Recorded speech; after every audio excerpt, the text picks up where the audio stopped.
एकरा से निमन जल गाँव ही चढ़ाइब। अरे होलिये से पागल क के धो देले बाड़े। देवरू के संगे देवा घर नहीं जाइब, एकरा से निमन जल गाँव ही चढ़ाइब। रहे सहे के नयन का सहूर बा, बानर के लक्षण इनका में भरपूर बा। लौका तुरले बनी का मन करता कि नहीं हर काल है भाग जाए का। ओजी के लोग ना जाला का। ए अंकल कहीं सावन में रहा तारा सन का। हाँ? भतीजवा के माई जाई का, पूछो सदेवा घर जाई का। भतीजवा के मौसी जाई का, पूछो सजलवा चढ़ाई का। भतीजा तो रमाइयो जाई का, तोरे मौसियो जाई का। भतीजा तोर माईयो जाई का, तोर मौसियो जाई का। अरे गाँव से गाड़ी जाते बड़ी साबुक कराई का, भतीजा तो रमाइयो जाई का, तोरे मौसियो जाई का। भतीजा तोर माईयो जाई का, तोर मौसियो जाई का।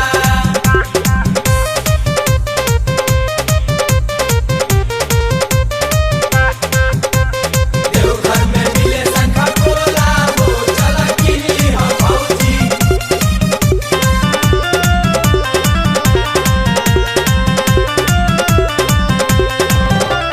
मनवा के साध तोहर पूरा नहीं होई, सुना तानी बाबा धाम जाई नहीं कोई। अरे सभे जाता भौजी, नोट फोर चिंता जाए के तो सभे के बाबा लगे जाई। सुनो का?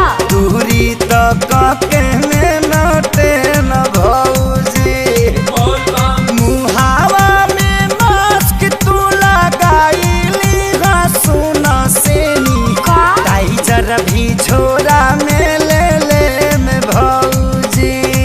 तहर कहाला से गवर्नमेंट बोल मान जाई का।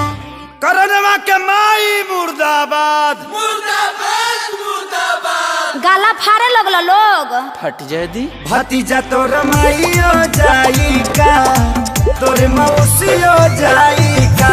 भतीजा तोर माईयो जाई का, तोर मौसियो जाई का।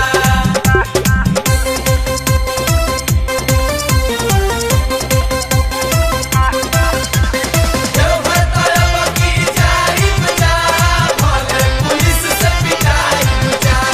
लागे अखिलेश हो मराइल तहर मती, रहिया में पुलिस कई दी दुर्गति। अरे कुटा जइबे कस्य। तू जुड़ा दी बुनु। केहू में हरा रूलो पर हाथ ना उठावे। सुना हाँ। एही से लेके तोहके जाए भौजी। बोल बम हर साल बाबा लोगे हाजिरी लगवल बानी, असु भी जलवा चढ़ाए भौजी। एक खेसारी तोहर दहिया दर्द झेल पाई का। इसी के दूध पी के बॉडी बनल बा। चाचा तू शौक ना पाइबो। चुप, तोहरा माई के मास्टरी में 4 हाली नौकरी लगावो। एके पंचायत में पढ़ाई। हाँ रे भतीजावा, उड़ के आवे रे भतीजावा, भतीजा तो रमाइयो जिंदाबाद। पुरान के में घुसपा काफे। चाचा नया गावा। भतीजा तो रमाइयो जाई का, तोरे मौसियो जाई का। ओहो तोर माईयो जाई का, जा आदित्य से लाचार बाड़ो। जाई का। जिंदाबाद जिंदाबाद मत करो, भतीजवा भड़क जाता। मम्मी ताता पे कैच कर दो तो।